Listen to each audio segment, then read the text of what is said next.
কারো ক্যান্সার দেখে যদি এই দোয়াটা আপনি বিশ্বাসের সাথে পড়েন, জীবনে কোনোদিন ক্যান্সার রোগে আক্রান্ত হবে না। অন্যের বিপদ যদি দেখেন, এটার জন্য একটা দোয়া আছে।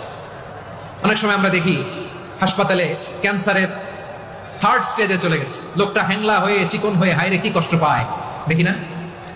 বিষ্ণু বলে একটা দোয়া যদি কেউ অন্যের কোনো বিপদ দেখে পড়ে, ওই বিপদ তার জীবনে কখনো আসবে না। শুনবেন? শোনার আগ্রহ আছে? অনেক সময় হয় যে আমরা মহাসড়ক দিয়ে যখন চড়ি, দুর্ঘটনায়, আইরে আল্লাহ, দুর্ঘটনায় মানুষের মাথা একদিকে, দেহ আরেকদিকে, ব্লিডিং, এরকম হয় না? আল্লাহ তুমি হেফাজত করো। বিশ্বনবী বলেন এই দুর্ঘটনা দেখে কেউ যদি এই দোয়াটা পড়ে, তার জীবনে সে কোনোদিন এরকম অ্যাক্সিডেন্টের সম্মুখীন হবে না।